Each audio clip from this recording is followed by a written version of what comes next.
ईश्वर पिताનો પુષ્કળ આભાર માની કે આજે ફરીને એકવાર આપણા ઈશ્વર આપણે જીવતા રાખ્યા, આપણે તાજગી આપી, તંદુરસ્તી આપી, ઈશ્વર આપણા જગ્યા પર એકત્ર કર્યા. માટે આપણે ઈશ્વર પિતાનો પુષ્કળ આભાર માની આવો આપણે ઈશ્વર પિતાના વચન તરફ જઈએ અને બાઇબલની અંદરથી માથીની લખેલી સુવાર્તા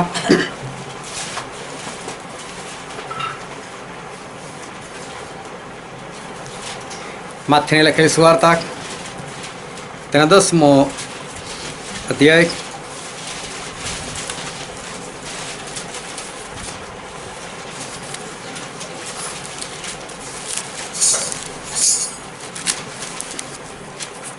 માથીની સુવાર્તા તેનો 10મો અધ્યાય અને આપણે વાંચીએ તેની 24મી કલમથી લઈને તેની 33મી કલમ સુધી.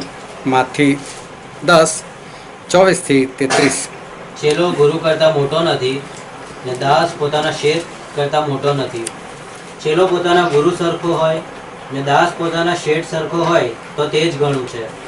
જો ઘરના ધણીને તેઓએ બાલજબૂલ કહ્યો છે તો તેના ઘરના લોકોને કેટલું વિશેષ કરીને તેઓ એમ જ કહેશે. તે માટે તેઓથી તમે બીઓમાં, કેમ કે ઉગાડું નહીં કરાશે એવું કંઈ ઢાંકેલું નથી ને પ્રગટ નહીં થશે એવું કંઈ ગુપ્ત નથી. હું તમને અંધારામાં જે કહું છું તે તમે અજવાળામાં કહો, ને તમે કાને જે સાંભળો છો તે દવાઓ પરથી પ્રગટ કરો.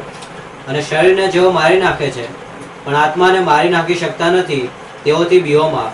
પણ એના કરતાં આત્મા તથા શરીર એ બંનેનો નાશ નરકમાં જે કરી શકે છે તેનાથી બીઓ. પૈસાની 2 ચલ્લી વેચાતી નથી શું? તો પણ તમારા બાપની ઈચ્છા વગર તેમાંથી એકે ભોંય પર પડનાર નથી. અને તમારા માથાના નિમાળા પણ બધા ગણેલા છે. તે માટે બીહોમાં ઘણી ચલ્લીઓ કરતાં તમે મૂલ્યવાન છો.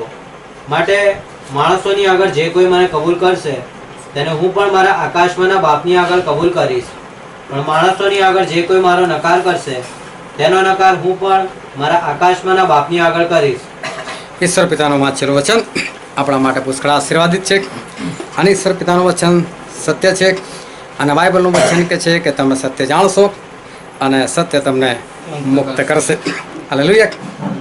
શું આ વચન આજે હા પ્રેઝ લોર્ડ. યોગીની બેન કે આ વચન જેવું કળાયું કે છે કે મારામાં આજે આવેલું કંઈ સરસ. ઈશ્વર ખરેખર એમના વચનથી આપણી સાથે વાતચીત કરે છે અને માટે બહુ ધ્યાનથી ઈશ્વરનું વચન સાંભળજો, સમજજો, ગ્રહણ કરજો કે જેથી કરીને આપણે આવનાર દિવસોમાં ઈશ્વરના રાજ્યના આપણે વારસદાર છીએ. કારણ કે જે પૃથ્વી પર આપણે રહીએ છીએ એ પૃથ્વીની અંદર 200થી વધારે દેશો છે. પુષ્કળ દેશો આ પૃથ્વી પર આવેલા છે. ઘણી બધી દેશ જાતિઓ છે, ઘણી બધી પ્રજાઓ છે આ પૃથ્વીની ઉપર અને ઘણા બધા ધર્મો આ પૃથ્વીની ઉપર છે. અને માણસ એ જ્યારે ધર્મની વાતો આવે ત્યારે ધર્મની અંદર એ અંત હોય છે. અને એમાં એક ખાસ આપણા ભારત દેશની અંદર ખાસ જોવા મળે છે કે માણસ ધર્મની અંદર જે છે એ ધર્મની અંદર અંધ હોય છે. વર્ષો પહેલાં જ્યારે આપણો ભારત દેશ ગુલામીમાં હતો અને એ સમયે સતી પ્રથા એ આપણા ભારત દેશમાં ચાલતી હતી. આ સતી પ્રથા એટલે એવું કે જ્યારે કોઈ પુરુષ મરી જાય તો એની પત્ની જે હોય ને એની પત્નીને પણ એની સાથે જ એની અંતિમ ક્રિયા કરી નાખવાની, ભલે જીવતી હોય કે ગમે તે ઉંમરની હોય. એવી એક પ્રથા ચાલતી હતી અને અંગ્રેજોને લાગ્યું કે આ બધું ખરાબ છે એટલે એ લોકોએ એને બંધ કરવાનો પ્રયત્ન કર્યો કે આ સતી પ્રથા નાબૂદ. તો બહુ મોટો હલ્લો મચી ગયો. આ લોકોએ વિરોધ કર્યો, ના આ મારી આસ્થા છે, આ મારો ધર્મ છે, આની પર આવું બધું ના કરાય. અને પછી એ લોકોએ કાયદો રીતસર પાછો ખેંચવો પડ્યો અને કાયદામાં સુધારો કરવો પડ્યો કે હા ભાઈ સતી પ્રથા ચાલુ રાખો, પણ સ્ત્રીની મરજી હોય તો. એટલે હવે એની મરજી પૂછીને પછી એ કરવાનું, જબરદસ્તીથી નહીં કરવાનું એમ. એટલે ધર્મની વાત આવે તો લોકો સારું નરસું કશું જોતા નથી કે આ સારું કહેવાય કે ખોટું કહેવાય, આવું ખરેખર હોય કે ના હોય એવું જોતા નથી. પણ માણસો જે છે એ અંધ બની જાય.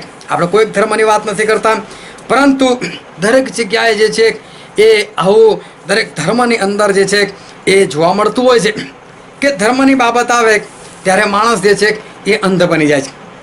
આપણા જેને ખ્રિસ્તી ધર્મ કહેવાય તો જો રોમન કેથલિક છે રોમન કેથલિક જ છે ને, મેથોડિસ્ટ છે મેથોડિસ્ટ જ છે, જે પેન્ટિકોસ્ટલ છે પેન્ટિકોસ્ટલ જ છે, જે સીએનઆઈ છે સીએનઆઈ જ છે.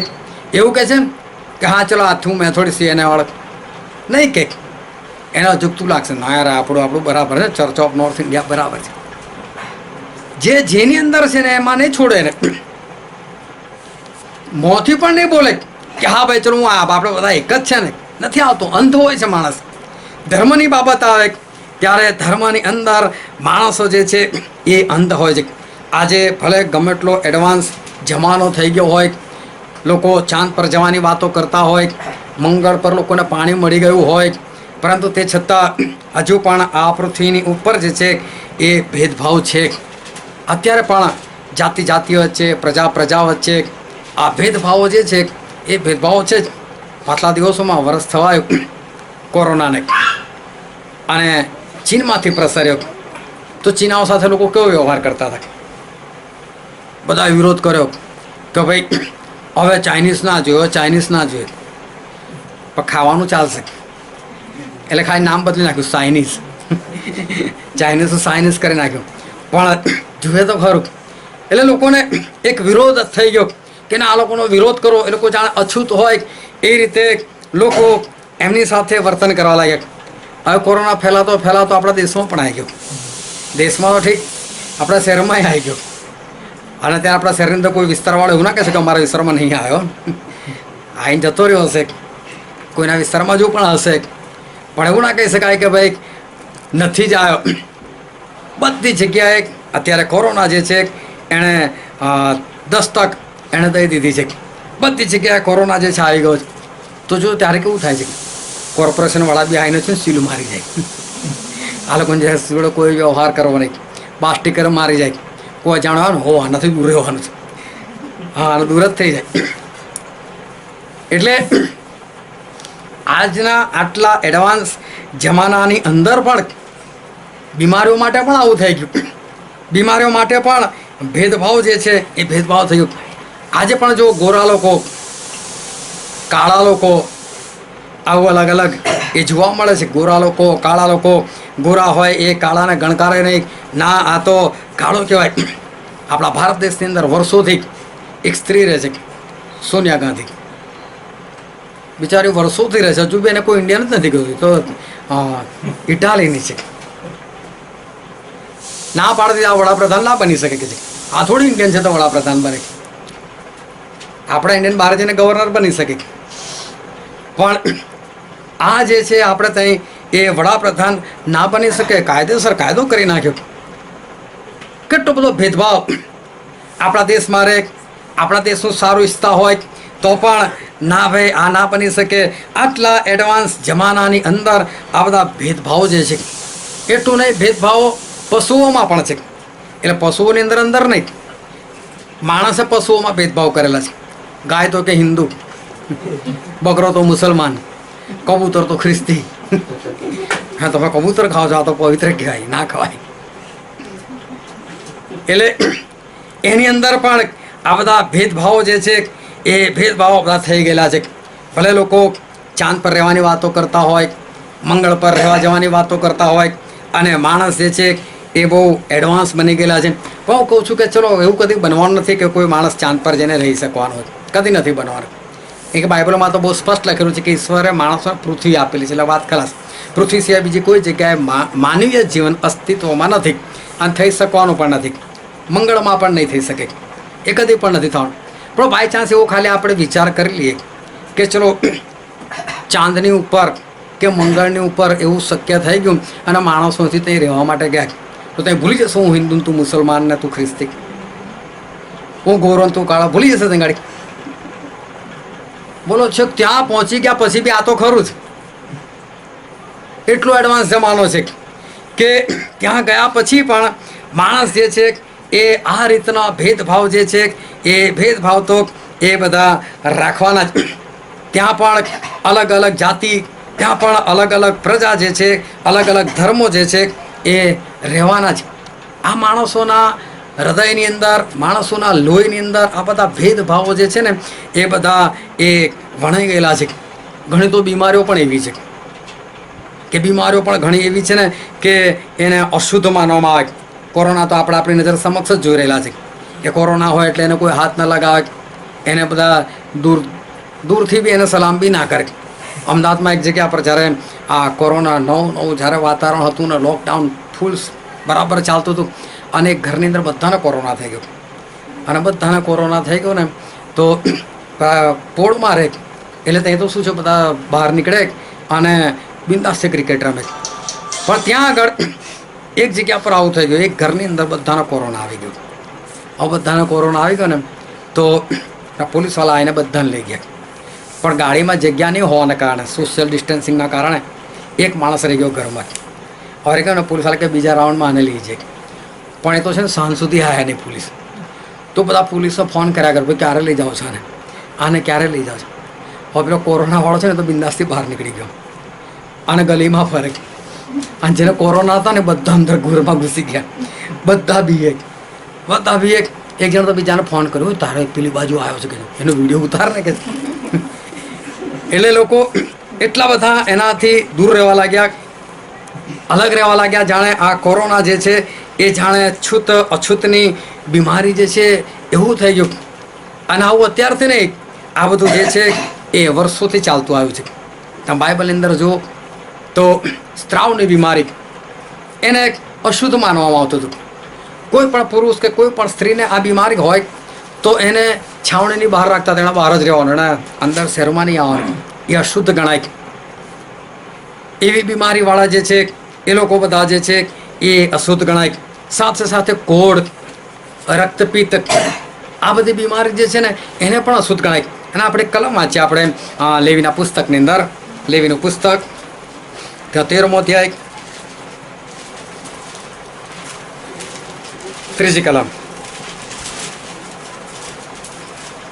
અને યાજક તે શરીરની ત્વચામાં રોગને જુએ અને જો તે રોગની જગા ઉપરના વાળ ધોળા થઈ ગયા હોય અને તે રોગ ત્વચા કરતા ઊંડો ઉતરેલો દેખાતો હોય તો તે કોઢનો રોગ સમજવો અને યાજક તેને તપાસીને તેને અશુદ્ધ ઠરાવે. લખેલું છે કે યાજક એને અશુદ્ધ ઠરાવે કે છે જેના શરીરની અંદર કોળ હોય તો એ માણસ જે છે એ માણસ એ અશુદ્ધ ગણાય. આ બધી બીમારીઓ વર્ષોથી આવી છે અને વર્ષો પહેલાં પણ એને અશુદ્ધ ગણતા હતા અને આજે પણ આવી બધી બીમારીઓ હોય તો લોકો એવા લોકોથી એ જાણે બીતા હોય એમ લોકો દૂર જ રહેતા હોય છે કે ના ભાઈ આપણે આનાથી દૂર રહો. આજે પણ તમે જો કોઈ કોળી હોય ને કોળવાળો એનાથી સ્વાભાવિક લોકો નહીં મળે. અરે એટલે સુધી કે ઘરમાં કોઈ એક જણને કોળ હોય અને જો એ ઘરની છોકરી કદાચ લાવવાની હોય અને જો કોઈને ખબર પડે કે એની માને કે એના પપ્પાને કે એના ભાઈને કે એની બહેનને કોળ છે એ ઘરમાં કોળ છે ના લવાય નથી લાવતા લોકો આ એની ખામી બસ. તો આજે પણ આવી બાબતો જે છે એને લોકો ભેદભાવથી જોવે છે એને અશુદ્ધ ગણે છે. એટલું નહીં પ્રજાની અંદર પણ ભેદભાવ. આ તો આપણે બીમારીઓની વાત કરી પણ પ્રજાની અંદર પણ ભેદભાવ અને બાઇબલની અંદર તો લખેલું છે આપણે વાંચીએ યોહાનની લખેલી સુવાર્તા ત્યાં 4થો અધ્યાય અને તેની 9મી કલમ.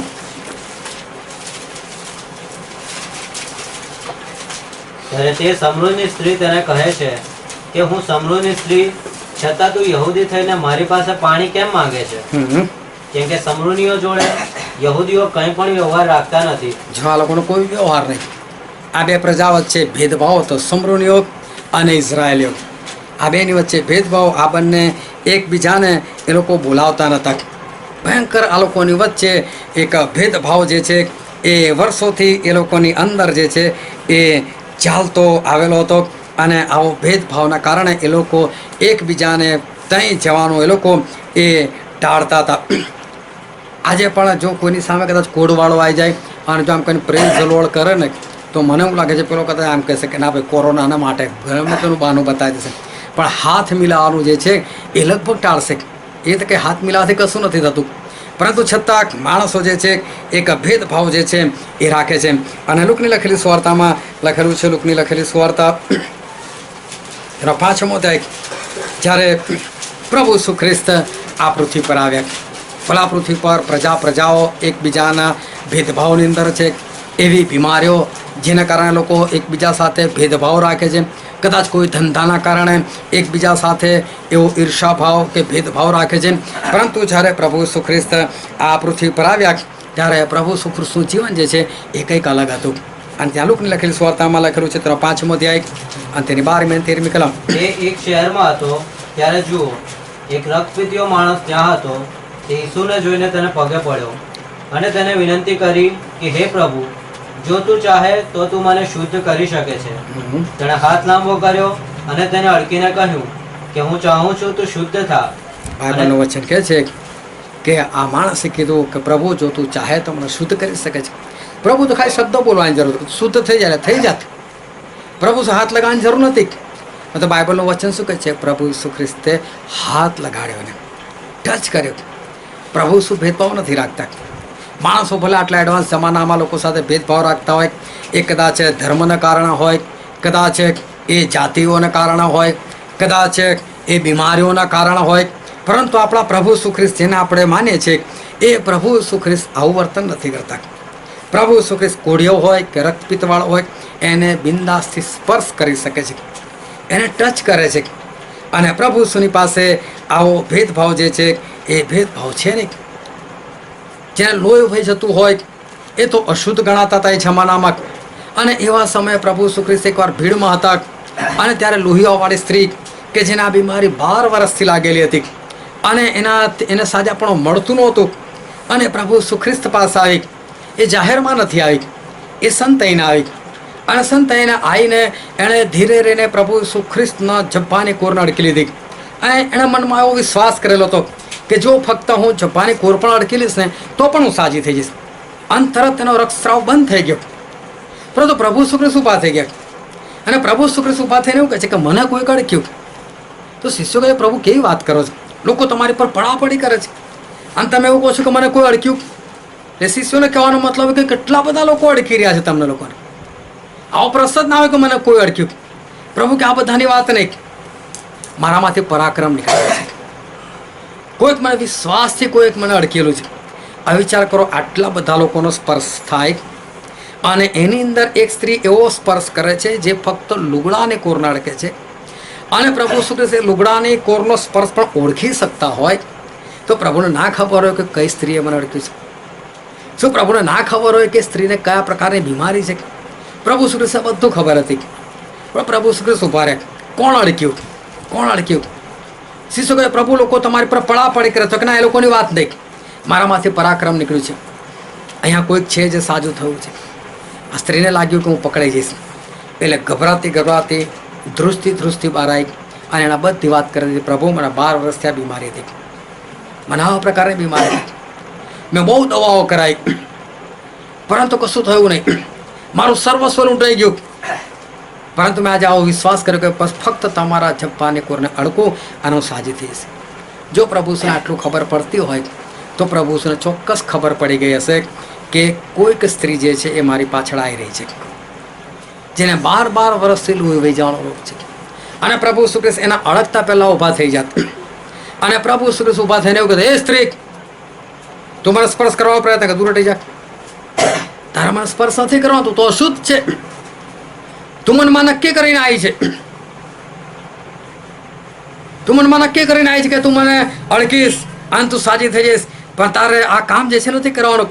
પણ તો માર્કને લખેલું સુવાર્તામાં લખેલું છે 5મો અધ્યાય અને 27મી કલમ. તે ઈસુ સંબંધીની વાતો સાંભળીને ભીડમાં તેની પછવાડે આવી ને તેના લુગડાને અડકી. બાઇબલનું વચન કે છે પ્રભુ ઈસુ ખ્રિસ્તના કપડાને અડકી પ્રભુ ઈસુ ખ્રિસ્તે એને આ કામ કરવા દીધું છે. પ્રભુ ઈસુ ખ્રિસ્ત ધારત તો એને પહેલાં રોકી શકત, એ તારે નથી અડકવાનું મને. પરંતુ પ્રભુ ઈસુ ખ્રિસ્તની પાસે આવો કોઈ ભેદભાવ નથી. ગમે તેવી બીમારી હોય, પ્રભુ ઈસુ ખ્રિસ્ત પાસે આવો કોઈ ભેદભાવ નથી. ભલે અશુદ્ધ બીમારી હોય, પ્રભુ ઈસુ ખ્રિસ્ત પોતે પણ અડકે છે. અને જો કોઈ પ્રભુ ઈસુ ખ્રિસ્તને અડકવા ચાહે તો પ્રભુ ઈસુ ખ્રિસ્ત એને અડકવા દે છે. મરિયમ નામની એક સ્ત્રી હતી અને એ જમાનાની બહુ જ પાપી, એટલે સુધી કે એનો સગો બાપ પણ છે એ સ્ત્રીને એ નફરત કરે છે. અને લોકની લખેલી સુવાર્તામાં લખેલું છે તેના 7મો અધ્યાય અને તેની 39મી કલમ. જોઈને જે પડોશીએ તેને પકડ્યો હતો તે વિચાર કરવા લાગ્યો કે જો આ માણસ પ્રબોધક હોત તો આ જે સ્ત્રી તેને અડકે છે તે કોણ ને કેવી છે તે જાણત, એટલે કે તે પાપી છે. હા, આ સિમોન કોડી વિચારે છે કે આ સ્ત્રી તો બહુ પાપી છે. અને બાઇબલનો અભ્યાસ કરતાં ખબર પડે છે કે એ મરિયમનો બાપ હતો. હવે પોતાની સગી છોકરી માટે એવું કહે છે કે આ તો બહુ પાપી છે. તો વિચાર કરો સ્ત્રી કેટલી બધી પાપની અંદર હશે. એક સગો બાપ એનાથી કંટાળી ગયેલો એટલે કેવી એ સ્ત્રી હોવી જોઈએ, એનું જીવન ચરિત્ર કેટલું ખરાબ હોવું જોઈએ. પરંતુ 38મી કલમ વાંચો તો એ તેના પગ પાસે રડતી રડતી પછવાડે ઊભી રહી અને પોતાના આંસુઓથી તેના પગ પલાળવા તથા પોતાના ચોટલાથી લૂછવા લાગી. તેણે તેના પગને ચૂમ્યા અને તેમને અત્તર ચોળ્યું. બાઇબલનું વચન કે છે તો રડતી હતી, એના આંસુઓથી પ્રભુ શ્રી કૃષ્ણના પગ પલાળ્યા, ચોટલાથી નુખવા લાગી અને પ્રભુ શ્રી કૃષ્ણ અત્તર ચોળ્યું, એમના પગને ચૂમ્યો કરી. આ સ્ત્રી આ વર્તન કરતી હતી. પ્રભુ શ્રી કૃષ્ણ રોકી શકતા હતા? નથી રોકી. ભલે તું અશુદ્ધ સ્ત્રી હોય, ભલે તું ગમે તેટલા પાપની અંદર હોય, પરંતુ પ્રભુ ઈસુ ખ્રિસ્ત પાસે આવો કોઈ પણ પ્રકારનો ભેદભાવ નથી. સગો બાપ જ્યારે નફરત કરતો હોય, પરંતુ એવા સમયે પ્રભુ ઈસુ ખ્રિસ્ત જે છે એ આ સ્ત્રીને એ નફરત કરતા નથી. એને અડકવા દે છે, તેલ લગાવવા દે છે, આંસુ વહેવડાવવા દે છે, ચોટલાથી નુખવા દે છે. આપણા પ્રભુ જે છે એમની પાસે કોઈ પણ પ્રકારનો ભેદભાવ નથી. ના કોઈ જાતિ, ના કોઈ પ્રજાનો ભેદભાવ, ના કોઈ દેશ વચ્ચેનો ભેદભાવ, કે ના કોઈ બીમારીનો કોઈ પણ પ્રકારનો ભેદભાવ જે છે એ નથી. એ જમાનાની અંદર જે લોકો દાણી કહેવાતા હતા, એટલે કે આજની તારીખમાં આપણે કહીએ તો ટેક્સ કલેક્ટર, એવા જે લોકો કહેવાતા હતા, એ લોકોને પણ લોકો બહુ પાપી સમજતા હતા.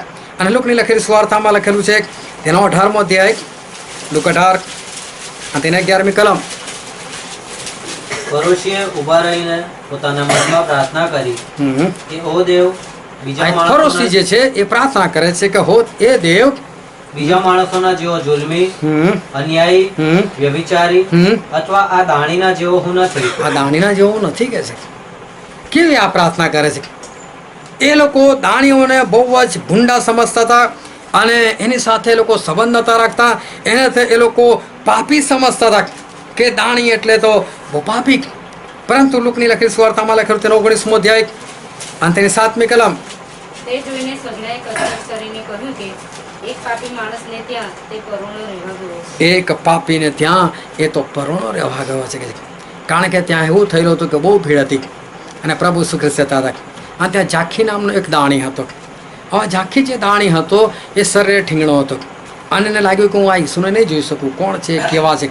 એટલે ત્યાં ગુલ્લર ઝાડ હતું ને, ઝાડ પર તો ચડી ગયો અને પ્રભુ ઈસુ ખ્રિસ્ત ત્યાં આવ્યા અને પ્રભુ ઈસુ ખ્રિસ્તે એને તો એવું કીધું. આપણે વાંચીએ તેની 5મી કલમ. એ જગાએ આવીને યેસુએ ઊંચે જોઈને તેને કહ્યું કે ઝાંખી, તું જલ્દી ઉતરી આવ, કેમ કે આજ મારે તારે ઘરે ઉતરવાનું છે. જો પ્રભુ ઈસુ સામે ચાલીને દાણી ના કરે, પોતે પવિત્ર, ઝાંખી પૂરો પાપી, અને તો પણ પ્રભુ ઈસુ ખ્રિસ્ત સામે ચાલીને એના ઘરે એ તો પરોણો રહેવાના માટે, એટલે કે થોડી મહેમાન બનીને રહેવાના માટે પ્રભુ ઈસુ ખ્રિસ્ત જે છે એ ત્યાં જાય છે. અને પછી એના 5મા અધ્યાયમાં લખેલું છે, લુકની લખેલી સુવાર્તા 5મો અધ્યાય 27મી કલમ. એ પછી તે ત્યાંથી નીકળ્યો ને લેવી નામે એક દાણની ચોકી પર બેઠેલો જોઈને તેણે કહ્યું, મારી પાછળ ચાલ. હા, પ્રભુ ઈસુ ખ્રિસ્તે એક દાણીને કીધું કે મારી પાછળ તું ચાલ કે છે. જેને શિષ્ય બનાવી દીધો પોતાનો. આપણા ઈશ્વર એવો અદ્ભુત ઈશ્વર છે અને આપણા ઈશ્વરને કોઈ પણ પ્રકારનો ભેદભાવ કોઈની સાથે નથી. એમણે એક દાણીને પોતાનો શિષ્ય બનાવી દીધો. એક દાણીના ઘરે સામેથી ખાવા પીવાના માટે ગયા. આપણા પ્રભુ એમની પાસે આવા કોઈ પણ પ્રકારનો એ ભેદભાવ જે છે એ નથી. અને યોહાનની લખેલી સુવાર્તામાં લખેલું છે 4થો અધ્યાય કે જ્યારે સમરૂની અને ઇઝરાયેલીઓ સાથે રહી શકતા નથી ત્યારે બાઇબલનું વચન કે છે, આપણે વાંચીએ તેની 40મી કલમ, યોહાન 4:40. માટે સમરૂનીઓએ તેની પાસે આવીને તેને વિનંતી કરી કે તું અમારી સાથે રહે, અને 2 દાડા સુધી તે ત્યાં રહ્યો. જો પ્રભુ ઈસુ ખ્રિસ્ત સમરૂનીઓના દેશમાં થઈને કોઈ જવા તૈયાર નહીં, ત્યારે પ્રભુ ઈસુ ખ્રિસ્ત 2 દિવસ સુધી સમરૂનીઓ સાથે એ રોકાયા. પ્રભુ ઈસુ ખ્રિસ્ત એ સમરૂનીઓ સાથે એ રોકાયા. કેટલા બધા અદ્ભુત આપણને ઈશ્વરો મળેલા છે, કેટલા બધા પ્રેમી પરમેશ્વર આપણને મળેલા છે કે જેમની પાસે કોઈ ભેદભાવ નથી. બીમારીને લઈને ભેદભાવ નહીં, કોઈ જાતિવાદને લઈને ભેદભાવ નહીં, કોઈ ધર્મને લઈને ભેદભાવ નહીં, કોઈ દેશ વચ્ચેનો કોઈ ભેદભાવ નહીં. આપણા પ્રભુ જે છે એ દરેકને પ્રેમ કરે છે અને એમની પાસે કોઈ પણ પ્રકારનો ભેદભાવ નથી. અને લોકની લખેલી માથીની લખેલી સુવાર્તા, માથી 4થો અધ્યાય, માથી 4 અને આપણે વાંચીએ તેને 18 અને 19મી કલમ. અને ઈસુ ગલીલના સમુદ્રને કાંઠે ચાલતો હતો ત્યારે તેણે બે ભાઈઓને એટલે સિમોન જે પીતર કહેવાય છે તેને તથા તેના ભાઈ આંદ્રિયાને સમુદ્રમાં જાળ નાખતા દીધા કેમ કે તેઓ માછી હતા અને તે તેઓને કહે છે કે મારી પાછળ આવો તે હું તમને માણસોને પકડનાર કરીશ. પ્રભુ ઈસુએ આ લોકોને એવું કીધું કે મારી પાછળ આવો. આવો બહુ ધ્યાનથી સમજજો કે સર આજે આ વચન દ્વારા આપણી સાથે એક અદ્ભુત વાત કરવા માગે છે. પ્રભુ ઈસુ ખ્રિસ્તે એવું કીધું કે મારી પાછળ આવો. પ્રભુ ઈસુની પાછળ જવું. પ્રભુ ઈસુની પાછળ જવું એટલે શું? કેમ પ્રભુ ઈસુએ એવું કીધું કે તમે મારી પાછળ આવો? પ્રભુ ઈસુની પાછળ જવું. કોણ વાતો કોણ કર્યા કરે છે? કોના મોડામાંથી અવાજ નીકળ્યા કરે છે? બિલકુલ અવાજ નહીં કોઈના બી મોડામાંથી. તો એ પ્રભુ ઈસુ એમની પાસે કોઈ પણ પ્રકારનો ભેદભાવ નથી. એ જ્યારે કહે છે કે મારી પાછળ આવો તો મારી પાછળ આવવાનો મતલબ શું છે? મારું અનુકરણ કર, મારા પગલામાં પગ મૂકીને ચાલ, મારો શિષ્ય બન. જેવો હું છું, જેવું મારું વર્તન છે એવો જ તું બન, એવું જ વર્તન તું કર. પ્રભુ ઈસુ ખ્રિસ્તનું કહેવું છે કે મારી પાછળ આવ, એનો ખરો મતલબ એ છે કે તું મારો શિષ્ય બન, મારો ફોલોવર, મારી પાછળ ચાલનાર, મારા પગલામાં પગ મૂકીને ચાલનાર એવો તું બન. મારી પાછળ આવવાનો ખરો મતલબ એ છે કે તું મારા જેવો તું બન, મારો અનુકરણ કર, મારો શિષ્ય બન. અને પ્રભુ ઈસુ ખ્રિસ્તનો શિષ્ય. અને શિષ્ય એટલે શું? કોને કહેવાય કે શિષ્ય? ક્યારે આપણે કહીએ કે શિષ્ય? જ્યારે આ પિતર, યોહાન, યાકૂબ અને આંદ્રિયા એ લોકો માછલી પકડતા હતા ત્યારે લોકો માછીમાર હતા. પ્રભુ ઈસુએ એ લોકોને કીધું કે મારી પાછળ આવો. આ બધા લોકો ચાલી નીકળ્યા, હવે શિષ્ય બની ગયા. બહુ ધ્યાનથી સમજો. લોકો સમુદ્રની બહાર ઊભા છે, ત્યાં સુધી લોકો માછીમાર છે. પ્રભુ કહે છે મારી પાછળ આવો. લોકો ચાલવા લાગ્યા. વચ્ચે અમુક સેકન્ડનો ગાળો, જેટલો પ્રભુ ઈસુનો બોલવાનો સમયગાળો થયો છે એટલો, મારી પાછળ આવો, આટલું બોલતા કદાચ 2 સેકન્ડ લાગી હોય. એ 2 સેકન્ડ પછી આ 4 જણા શિષ્યો બની ગયા. તો એ 2 સેકન્ડ પહેલાં માછીમાર હતા, 2 સેકન્ડ પછી એ લોકો શિષ્ય બની ગયા. શું ફરક હોય? શિષ્ય અને માછીમાર વચ્ચે ફરક શું? કોને કહી શકે આપણે શિષ્ય? જ્યારે આપણે પ્રભુને જીવન સોંપીએ છીએ, જ્યારે આપણે પ્રભુ ઈસુના શિષ્ય બને છે, તો બાહ્ય રીતે કોઈ આપણા જીવનની અંદર ફેરફાર નથી આવતો. બાહ્ય રીતે કંઈ આપણા દેખાવની અંદર કોઈ ફેરફાર નથી આવતો. માણસ કાળો હોય ને કંઈ ગોરો નથી બની જતો પ્રભુ ઈસુનો શિષ્ય થઈ ગયો, એવું કંઈ નથી થતું. એ બહુ સુંદર બની જતો નથી. એના કલરની અંદર, એના વાળની અંદર, એના હાથ પગની અંદર કોઈ પણ પ્રકારનો ફેરફાર થતો નથી. બાહ્ય રીતે કોઈ જુએ તો એ જેવો પહેલાં હતો એવો જ પછી છે. ફેરફાર કઈ જગ્યાએ થાય છે? એક સામાન્ય માણસ અને એ માણસ જ્યારે શિષ્ય બને ત્યારે ફેરફારમાં શું હોય છે? અને કલોસીના પત્રમાં લખેલું છે, કલોસીનો પત્ર 3 અધ્યાય અંતે 9મી અને 10મી કલમ. કલોસી 3, 9 અને 10. એકબીજાની સાથે જૂઠું ન બોલો, ઈશ્વરનું વચન કે છે એકબીજાની સાથે જૂઠું ના બોલો, કેમ કે તમે જૂના માણસપણાને તેની કરણીઓ સુદ્ધા ઉતારી મૂક્યું છે. તમે જૂનું માણસપણું, એની કરણીઓ સુદ્ધા એટલે એના કામ સુદ્ધા તમે ઉતારી મૂકેલું છે. અને જે નવું માણસપણું, અને જે નવું માણસપણું તેના ઉત્પન્ન કરનારની પ્રતિમા પ્રમાણે પ્રભુ ઈસુની સમાનતામાં જે છે, તેના જ્ઞાનને અર્થે નવું કરાતું જાય છે, તે તમે પહેર્યું છે. તમે જૂનું ઉતારી દીધું, તમે નવું પહેરી લીધું. બહુ ધ્યાનથી સમજજો. આ ફેરફાર હોય છે. જ્યારે માણસ પ્રભુ ઈસુનો શિષ્ય નથી ત્યારે એની પાસે જૂનું મનુષ્યપણું, કામ સાથે એના જૂના કામો, જૂનું મનુષ્યપણું. પણ જ્યારે શિષ્ય બની જાય ત્યારે પેલું જૂનું માણસપણું ઉતારી મૂકેલું હોય છે. એ આંતરિક મનુષ્યત્વ છે, એ બાહ્ય મનુષ્યત્વ નથી, એ આંતરિક મનુષ્યત્વ છે. એને ઉતારીને માણસ નવું પહેરી લે છે. એટલે જૂના જીવનનું સઘળું જતું રહે છે અને બધું નવું થઈ જાય છે. હવે માણસ જે છે એની કરણીઓની અંદર એ સંપૂર્ણપણે એ નવું થઈ ગયેલો છે. ફરી એફએસીમાં લખેલું છે, એફએસી તેનો 4થો અધ્યાય અને તેની 24મી કલમ. અને નવું માણસપણું જે દેવના મનોરથ પ્રમાણે ન્યાયપણામાં તથા સત્યની પવિત્રતામાં સર્જાયેલું છે તે પહેરી લો. ન્યાયપણામાં, પવિત્રતામાં, સત્યની અંદર જે સર્જાયેલું છે નવું માણસપણું, અને બાઇબલનું વચન કે છે એ નવું માણસપણું તમે પહેરી લો. જૂનું ઉતારી લો અને નવું જે છે એ તમે પહેરી લો. એક એક શબ્દો જે છે એને બહુ ધ્યાનમાં રાખજો. અને ફરી આપણે વાંચીએ કોલોસીનો પત્ર, ત્યાં 3 અધ્યાય તેની 12મી કલમ. એ માટે પવિત્ર તથા વહાલાઓ દેવના પસંદ કરેલાને ઘટે દેવના પસંદ કરેલાને ઘટે તેમ તેમ દયાળુ હૃદય, દયાળુ હૃદય, મમતા, મમતા, નમ્રતા, નમ્રતા, વિનય વિનય, તથા સહનશીલતા પહેરો. સહનશીલતા પહેરો. આ બધી પહેરવાની વસ્તુ છે. આ ઈશ્વરના સાચા ઘરેણા છે કે જે આપણે પહેરવાના છે, જે લોકોને દેખાડવાના છે. આપણે ઈશ્વર કે છે કે તમે આ દયાળુ હૃદય, નમ્રતા, મમતા, સહનશીલતા, વિનય, આ બધું તો પહેરી લો કે છે. ઈશ્વર કે છે કે આ બધું પહેરી લો. ફરી આગળ વાંચો ને 14મી કલમ. વળી એ સગડા ઉપરાંત પ્રીતિ જે સંપૂર્ણતાનું બંધન છે એ સઘળા ઉપરાંત પ્રીતિ જે સંપૂર્ણતાનું બંધન છે તે પહેરી લો. એ પણ પહેરી લો. પ્રેમને પણ પહેરી લો. તો કેટલી બધી વસ્તુ ઈશ્વર આપણને પહેરવાનું કહે છે. ઈશ્વર આપણને કહે છે આ બધું તમે પહેરી લો. અને રોમનોના પત્રમાં લખેલું છે, રોમનોના પત્ર ત્યાં 13મો અધ્યાય આ ત્યાં 14મી કલમ. પણ તમે પ્રભુ ઈસુ ખ્રિસ્તને પહેરી લો. પણ તમે પ્રભુ ઈસુ ખ્રિસ્તને પહેરી લો. પેલું બાકીનું બધું ના બી પહેરો ને તો બી ચાલે, કેમ કે પ્રભુ ઈસુ ખ્રિસ્તની અંદર બધું આવી ગયું. દયાળુ હૃદય, નમ્રતા, મમતા, સહનશીલતા, વિવેક, આ બધું પ્રભુ ઈસુ ખ્રિસ્તમાં આવી ગયું. નવું માણસ પણ એ પણ પ્રભુ ઈસુ ખ્રિસ્તની અંદર આવી ગયું. બાઇબલ શું કહે છે કે તમે પ્રભુ ઈસુ ખ્રિસ્તને પહેરી લો. જ્યારે માણસ સામાન્ય હોય છે ત્યારે અલગ હોય છે, અને જ્યારે શિષ્ય બને છે ત્યારે એ માણસે પ્રભુ ઈસુ ખ્રિસ્તને પહેરી લીધેલો હોય છે. પ્રભુ ઈસુ ખ્રિસ્તના શિષ્ય બનવું એનો ખરો અર્થ છે કે પ્રભુ ઈસુ ખ્રિસ્તને પહેરી લેવા. અને તમે જે બી પહેરો ને એ બાહ્ય હોય. આપણે શરીરની અંદર કશું નથી પહેરતા.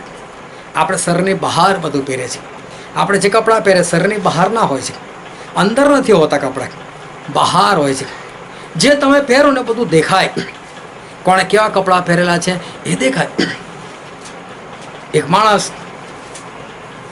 એને હાથની અંદર ઘસાઈ ગયેલો હતો, પગની અંદર ઘસાઈ ગયેલો હતો, થોડા ગાલ બાલ છોલાઈ ગયેલા હતા, અને એવી હાલતમાં ઘરે પહોંચ્યો. એની પત્ની કે શું થયું છે? તો કે રસ્તામાં કે છે એક છોકરી જોડે એક્સિડન્ટ થઈ ગયો કે છે. તો કે હું પડી ગયો કે છે. તો કે શું લાગ્યું? તો કે નંબર બંબર નોટ કર્યો કે નહીં? આ જોતી નહીં આટલું બધું વાગ્યું કે છે. નંબર જોવારો કે છે.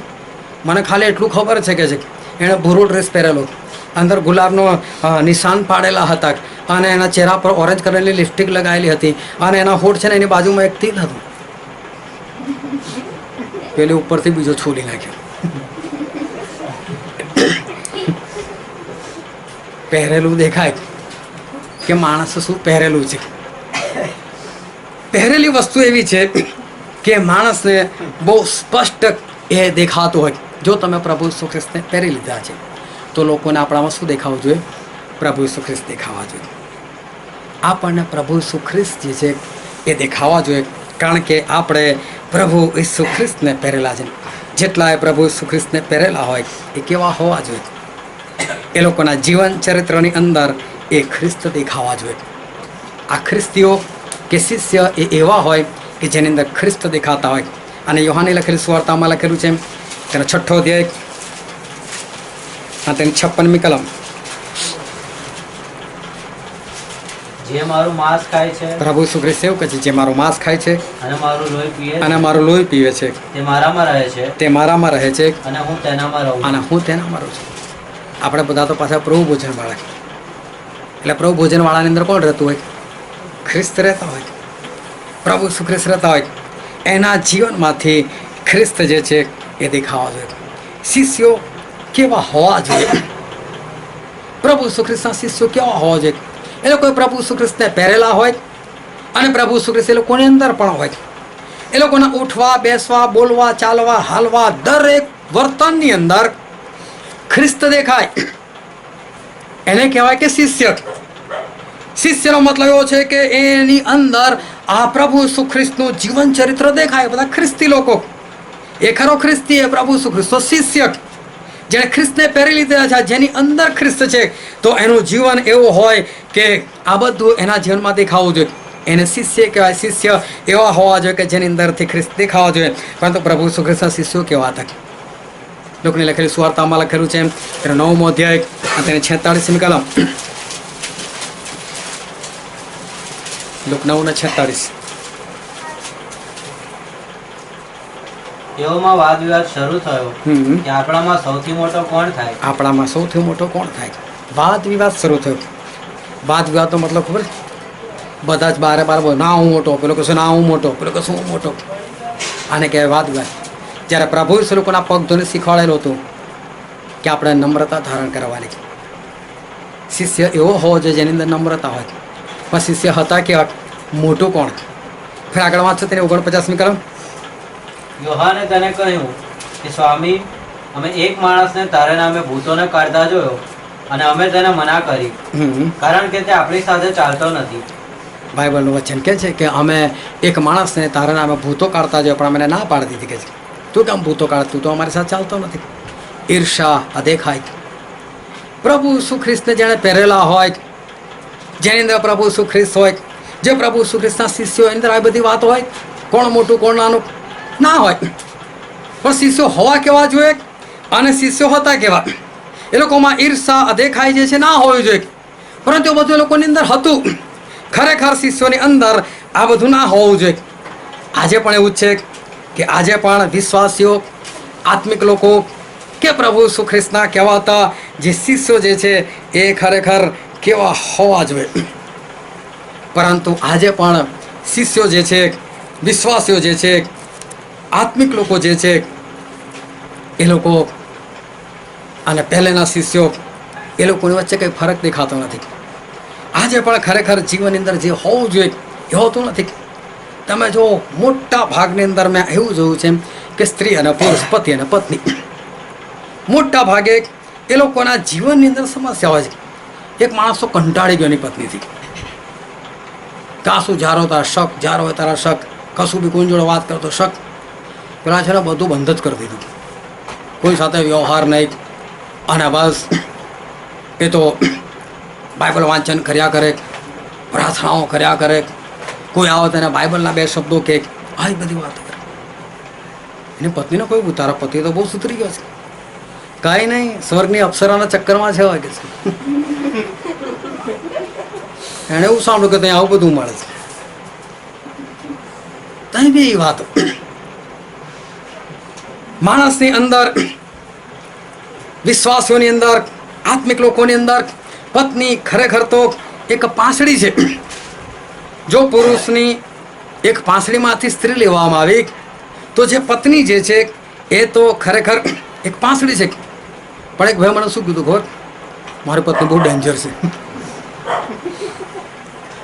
ડેન્જરનો મતલબ શું? મારી પાંસળી બહુ ડેન્જર છે એવું. મારી પત્ની જે છે એ બહુ ડેન્જર હોય.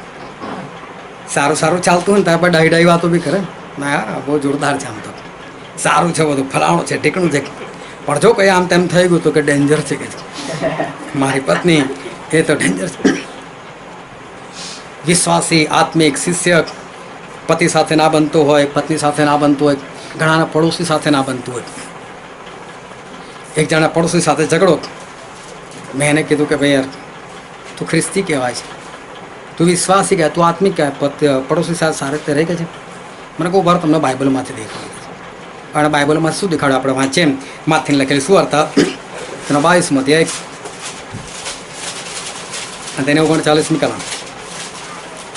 અને બીજી આજ્ઞા એના જેવી જ છે, એટલે જેવી પોતા પર તેવી પોતાના પડોશી પર તું પ્રીતિ કર. જેવી પોતા પર તેવી પોતાના પડોશી પર પ્રીતિ કર. મને કે વાંચો, મને કહું બરાબર તો લખેલું, તું બરાબર નહીં, પડોશી લખ્યું. પડોશીઓ લખ્યું છે. એક જણ જોડે તો સારું બને જ છે ને, બાકીના જોડે નહીં બનતું. એટલે પડોશી લખેલું છે, એટલે કે પડોશી સાથે સારું પણ છે, પડોશીઓ નથી લખ્યું. એટલે બાકીના જોડે તો પછી મારે ગમે તે થાય ને. હું તો પ્રભુનો શિષ્ય જ છું, હું તો વિશ્વાસી જ છું, હું તો આત્મિક છું. ઘણા લોકોને સગાઓ સાથે તકલીફ હોય, એ લોકોની સાથે ના બનતું હોય, તો ધ્યાનથી સમજો કે આજે વિશ્વાસીઓ, આત્મિક લોકો અને પ્રભુ સુના શિષ્ય કહેવાતા લોકો, બહુ ધ્યાનથી સમજો, શું આજે એ લોકોની સામે કોઈ કોરોનાગ્રસ્તને લઈને આવે કે કોઈ રક્તપિત્યાને લઈને આવે, શું બીજાને મળે છે એમ ગળો મળગીને વળે? નાના તો પ્રભુનો શિષ્ય જો આપણા ભેદભાવ નહીં રાખતા. અમારા પ્રભુ શું કોડિયાના રક્તપિત્યાનો સ્પર્શ કરે, ચલાઈ જા, ગળે લગી જાય. એને બાય ચાન્સ ખાવાનું બી આપે ને તો થાળી બી લેતું જશે, બીજી લઈ લે પોતાય તો થાળી બી ના જોઈએ. દાનવીર બની જાય તારે તો. જે ખરેખર પ્રભુ સુના શિષ્યો કેવા હોવા જોઈએ અને કેવા છે, બહુ જ અલગ વાત છે. પરંતુ આપણા પ્રભુ શું જે છે એ પ્રભુ સુનું વર્તન જો, આપણા પ્રભુ સુનું વર્તન જે છે એ કેવું હતું? બેઉ હાથોમાં ખિલ્લાક, બેઉ પગમાં ખિલ્લાક, માથામાં કાંટાનો મુંગટ, આખા શરીર પર કોરડાનો માર્ગ, લોહીનું ટીપે ટીપું નીકળી ગયેલું, છેલ્લી ક્ષણો અને વધસ્તંભ પરથી શું કહે છે પ્રભુ? હે મારા પિતા, તેઓ માફ કર, કારણ કે તેઓ શું કરે છે તે તેઓ જાણતા નથી. મને એક વિશ્વાસી, એક શિષ્ય, એક આત્મિક વ્યક્તિ એવો દેખાડો કે જેને આટલું દુઃખ પડ્યું હોય. છે કોઈ એવું કે જેને આટલું દુઃખ પડ્યું હોય? અને તોય વાતો તો એટલી મોટી કરો, માફ કરવાનું મારે, તોય માફ નથી કરી શકતા. આટલું નથી પડ્યું તોય હું માફ કરું, હું આમ કરું, હું તેમ કરું. બે મરતા ચોર હતા, બંને ચોરે પ્રભુ શું નિંદા કરેલી. એ તો પાછળથી એક ચોર લાગ્યો, ના યાર આ તો બધું ખોટું છે. એટલે એણે પછી પેલા બીજાને કીધું, ના યાર આપણે તો વ્યાજબી શિક્ષા ભોગવે છે, આપણે તો કંઈ નથી કર્યું. પ્રભુ મને યાદ કરજો ને જ્યારે તમે આવો ત્યારે. હજુ હમણાંની જ વાત છે. અને પ્રભુ શું તરત ભૂલી ગયા કે આણે મારી નિંદા કરી. આજે જ રાતે મારી સાથે પારાદેશમાં હોય. કેટલો અદ્ભુત પ્રેમ આપણા ઈશ્વરનો છે. કોઈ ભેદભાવ એમની વિરુદ્ધ ગમે એટલું બોલો, ગમે એટલી નિંદા કરો, તો પણ આપણા ઈશ્વર જે છે એ કેટલા બધા અદ્ભુત છે. કેટલું સરસ એમનું વચન છે. દરેકને પ્રેમ કરે છે. એમના માટે, એમની પાસે કોઈના માટે ભેદભાવ નથી. એ રક્તપિત્યા હોય તો સ્પર્શ કરે છે, કોડિયા હોય તો સ્પર્શ કરે છે. એ ગમે તેને સ્પર્શ કરી શકે છે. ગમે તેવી પાપી સ્ત્રી એમને સ્પર્શ કરી શકે છે. પ્રભુ શ્રી કૃષ્ણ કશું નથી બોલતા. પ્રભુ શ્રી કૃષ્ણના જીવનની અંદર કોઈ પણ પ્રકારનો ભેદભાવ નથી. અને આજે આપણે જે વચન વાંચેલું હતું, માંથી લખેલું સુવાર્તા તેનો 10મો અધ્યાય, અને આપણે વાંચેલી 24મી કલમથી લઈને 33મી કલમ સુધી આપણે વાંચેલું હતું. અને ત્યાં આપણે વાંચીએ એની 31મી કલમ. તે માટે વ્યુહોમાં ઘણી ચલ્લીઓ કરતા ઘણી ચકલીઓ કરતા તમે મૂલ્યવાન છો. આ ઈશ્વરની વાત કરે છે. તમે ઈશ્વર માટે ખૂબ જ મૂલ્યવાન છો. શું ઇઝરાયલ માટે લખેલું છે? શું ખ્રિસ્તીઓ માટે લખેલું છે? શું વિશ્વાસીઓ માટે લખેલું છે? કોના માટે લખેલું છે? અહીંયા દરેક મનુષ્ય માટે લખેલું છે. એ ગમે તે દેશનો હોય, ગમે તે જાતિનો હોય, ગમે તેવો રોગિષ્ઠ હોય, એનો ગમે તેવો સ્વભાવ હોય, પણ એ દરેકના માટે લખેલું છે કે એ દરેક જણ પ્રભુ ઈસુ ખ્રિસ્તના માટે મૂલ્યવાન છે. દુનિયાનો એક મનુષ્ય, દુનિયાનો એક વ્યક્તિ, દુનિયાના દરેક જણ એક પ્રભુ ઈસુ ખ્રિસ્તને માટે મૂલ્યવાન છે. જેને તમે તમારો દુશ્મન સમજો છો એ મારા દેવને માટે મૂલ્યવાન છે. બહુ યાદ રાખજો. જેને તમે નફરત કરો છો, જેની સાથે તમે ઝઘડો છો, જેને તમે ગાળો બોલો છો, જેના માટે તમે નિંદા કરો છો, જેનો તમે ખોટું વિચારો છો, જેના માટે તમારા મોંમાંથી શ્રાપ નીકળે છે, પરંતુ એ વ્યક્તિ મારા દેવ માટે મૂલ્યવાન છે. હવે સમજી લેજો કે તમે કોની સાથે કેવો વ્યવહાર કરો છો. તમે જેની સાથે ખોટો વ્યવહાર કરો છો ને એ મારા દેવને માટે મૂલ્યવાન છે. એ તમારી દ્રષ્ટિમાં ગમે તેવો હોય, પરંતુ એ મારા દેવને માટે મૂલ્યવાન છે. તમારે એક સગા વિશ્વાસી છે કે નથી વિશ્વાસી? તમારે એક સગાઓ કે જે લોકો તમને નફરત કરે છે કે નથી કરતા? તમારે એક સગાઓ જે લોકો તમારું સારું બોલે છે કે નથી બોલતા? પરંતુ મારા દેવ માટે મૂલ્યવાન છે. એને તમે કશું જ ના બોલી શકો. એ મારા દેવનો પેદાશ છે અને એને તમે કશું પણ ના બોલી શકો. તમારા જેટલા બી પડોશીઓ છે એ સારો છે કે ખરાબ એ ઝઘડાળું છે કે નહીં, એ દેખાવમાં કેવો છે એનાથી કોઈ મતલબ નથી, પણ મારા દેવનો તેઓ મૂલ્યવાન છે. તમે એને પ્રેમ કરો છો કે નથી કરતા, પરંતુ મારા દેવ માટે એ મૂલ્યવાન છે. તમારા દરેક સાથીઓ એ ગમે તેવા હોય, પરંતુ મારા દેવ માટે એ મૂલ્યવાન છે.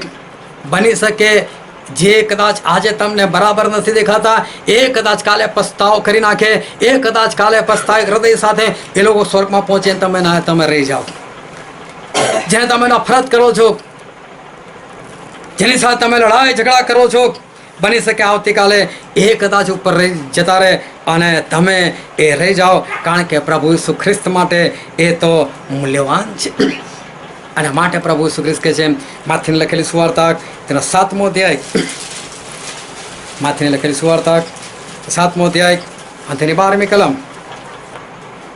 માટે જે તમે ચાહો છો, માટે જે તમે ચાહો છો કે બીજા માણસ તમને કરે, કે બીજા માણસ તમને કરે, તે તમે પણ તેઓને કરો. તે તમે પણ તેઓને કરો. જો તમે ચાહતા હોય કે તમારી સામેવાળો વ્યક્તિ એ તમારી સાથે સારો વ્યવહાર કરે, એવું તમે ચાહતા હોય, તો તમે એની સાથે સારો વ્યવહાર કરો. જો તમે ચાહતા હોય એ તમને માન આપે, તમે એને માન આપો. જો તમે એવું ચાહતા હોય કે તમને પ્રેમ કરે, તમે સામેને પ્રેમ કરો. તમે જેવું ચાહો છો કે સામેવાળો વ્યક્તિ તમારી સાથે કેવો વ્યવહાર કરે, એવો વ્યવહાર તમે કરો. અને પછી શું લખેલું છે આગળ? કેમ કે નિયમશાસ્ત્ર તથા પ્રબોધકોની વાતોનો સાર એ જ છે. પ્રબોધકોની વાતોનો સાર એ જ છે. બાઇબલની બધી આજ્ઞાઓ તમે જોઈ લો, એ બધી આજ્ઞાઓનો સાર કાઢવો હોય તો સાર એટલો જ છે કે તમે સામે જે ચાહો છો, જેવો વ્યવહાર ચાહો છો, એવો વ્યવહાર તમે લોકોની સાથે કરો. આ ઈશ્વરનું સ્પષ્ટ વચન છે. ઈશ્વરના માટે એક જણ મૂલ્યવાન છે. જેને તમે નફરત કરો છો, જેને તમે ગાળો બોલો છો, જેને તમે શ્રાપ આપો છો, એ દરેક ઈશ્વર માટે મૂલ્યવાન છે. અને માટે હવેથી કોઈના પણ માટે કંઈ પણ વિચારતા પહેલાં, એને કંઈ પણ બોલતા પહેલાં, એના માટે કંઈ પણ કરતા પહેલાં એટલું યાદ રાખજો કે તમે જેના માટે ખોટું કરવા જઈ રહ્યા છો, તમે જેના માટે ખોટો વિચાર કરવા જઈ રહ્યા છો, એ તમારા દેવનો મૂલ્યવાન વ્યક્તિ છે. પણ તમે નફરત કરતા હોય, પણ દેવનો મૂલ્યવાન છે. અને જો દેવનો મૂલ્યવાન છે, મૂલ્યવાન એટલે ખબર છે, કદાચ આપણે કહીએ 100 રૂપિયા, તો આપણને એનું મૂલ્ય ખબર પડે છે કે 100 રૂપિયા છે. કદાચ તમે એવું કહો ને 500 રૂપિયા, તો એનું મૂલ્ય આપણને ખબર છે 500 જ રૂપિયા છે. જ્યારે તમે કહો ને કે 2000, તો એનું મૂલ્ય 2000 જ છે. પણ જ્યારે તમે કહો ને મૂલ્યવાન, તો એનું કોઈ મૂલ્ય નથી. એની તમે કિંમત ના આંકી શકો. મૂલ્યવાન એટલે બહુ મૂલ્યવાન છે, એનું મૂલ્ય બહુ છે. કેટલું છે? ભાઈ ના, મૂલ્યવાન છે. તમે એને જોયા કરો, આની કિંમત તમે કેટલી આંકો? ના ભાઈ, આને કોઈ કિંમત ના આંકી શકો. એને મૂલ્યવાન કહેવાય. એ તમારા દેવનો મૂલ્યવાન છે. અને દેવના મૂલ્યવાનને કોઈ ખરાબ નજરે જોવે તો મારા દેવને કેવું લાગે? એના વિરુદ્ધ કોઈ વિચાર તો દેવને કેવું લાગે? અને માટે એટલું ધ્યાન રાખજો કે દેવના મૂલ્યવાનની વિરુદ્ધમાં કંઈ પણ કર્યું ને, ઈશ્વર તમને બદલો આપ્યા વગર નહીં રહે, ભૂલથી બી નહીં રહે. દાઉદ રાજા, એના હાથ નીચે એક યોદ્ધો ઉરિયા હિત્તી, એની પત્નીને દાઉદે પોતાની પત્ની કરી લીધી, પેલાને મારી નાખ્યા. આમ જોવા જઈએ તો યોદ્ધા કરતા એની વધારે કોઈ ઇજ્જત નથી, એને કોઈ મૂલ્ય નથી. પણ દાઉદ રાજાનું જબરદસ્ત મૂલ્ય, તો રાજા છે, એના કહેવા ઉપર આટલું કામ થઈ ગયું. પણ ઈશ્વર આવ્યા દાઉદ પાસે, દાઉદ બદલો લઈશ તારી પાસેથી. લીધો પ્રભુ દાઉદ પાસેથી બદલો. દાઉદને ભાગવું પડ્યું પોતાના છોકરાથી. પોતાના 3 સગા છોકરા મરી ગયા, અને એકને માર્યો, એના પોતાના 3 છોકરા મરી ગયા. અને માટે આટલી વસ્તુ ધ્યાનમાં રાખજો કે તમે જેને વિરુદ્ધ કંઈ પણ કરવા ચાહો છો, એ દેવનો મૂલ્યવાન છે. એ કેવો છે, એનું જીવન કેવું છે, એનાથી કોઈ મતલબ નથી. ઉરિયા હિત્તી, મને નથી ખબર કેટલો વિશ્વાસી હતો, કે વિશ્વાસ હતો કે નહોતો, પરંતુ ઈશ્વરે બદલો ચોક્કસ લીધો. અને માટે જો તમે કોઈના વિરુદ્ધ કંઈ પણ કરો છો, તો આજ નહીં ને કાલ ઈશ્વર તમારી પાસેથી બદલો લેશે. ત્યારે તમને યાદ આવશે મેં આની સાથે આવું વર્તન કરેલું. પણ ત્યારે તમે કરી જ ચૂકેલા છો. તમારા ફળ પામ્યા સિવાય તમારી પાસે બીજો કોઈ ઉપાય નહીં રહે. એના કરતાં આજથી તમારા રસ્તા સુધારી લો, કે જેથી કરીને કોઈને બી વિરુદ્ધ તમે કશું પણ ના કરો અને આકાશ રાજ્યના વારસદાર બની શકો. હવે આપણે આપણી આંખોને બંધ કરીએ, આપણા મસ્તકો આપણે જીવતા દેવની હજુરમાં નમાય, કે જે આપણા અદ્ભુત ઈશ્વર છે, જે રાજા છે, આપણા મહાન માલિક છે.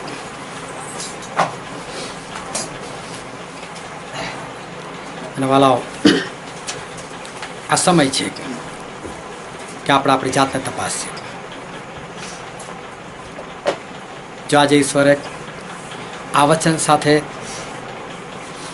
આ વચન વડે તમારી સાથે વાત કરી છે, તો હાલાઓ તમે વિચાર કરો, શું મને મારા પતિની વિરુદ્ધ કહી છે? શું મારા પતિ વિરુદ્ધ મેં કંઈ વિચારેલું છે, કંઈ બોલેલું છે, કંઈ કરેલું છે? શું મેં મારી પત્ની વિરુદ્ધ કંઈ કરેલું છે? શું મેં મારા માતા પિતા વિરુદ્ધ કંઈ કરેલું છે? શું મેં મારા કોઈ સગા અડોશી પડોશીઓ જોડે કંઈ કરેલું છે? શું મેં કંઈ કોઈનું ખોટું વિચારેલું છે? પોતાની જાતને તપાસો. એનો બદલો મળશે જ મળશે.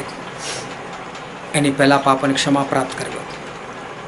પ્રભુને કહો, પ્રભુ મારાથી ભૂલ થઈ ગયેલી છે, પરંતુ પ્રભુ હું આવું નહીં કરું. પ્રભુ મને નવું જીવન આપો, અને પ્રભુ ચોક્કસ તમને બચાવશે. કારણ કે એ વ્યક્તિ એ દેવના માટે મૂલ્યવાન છે, અને માટે જે દેવનો મૂલ્યવાન છે એની વિરુદ્ધ તમે કંઈ જ ના કરો, કંઈ જ ના કરો. ઈશ્વર બદલો લેશે. ઈશ્વરના બદલાની સામે તમે નહીં ટકી શકો. અને માટે આજથી કોઈની પણ વિરુદ્ધ કંઈ પણ ના કરો, કારણ કે દરેક મનુષ્ય એ ઈશ્વરનું મૂલ્યવાન છે. આ વચન સમજવાના માટે, ગ્રહણ કરવાના માટે, એ પ્રમાણે ચાલવાના માટે પ્રભુ ઈસુ ખ્રિસ્તની કૃપા આપણા દરેક પર થાવ.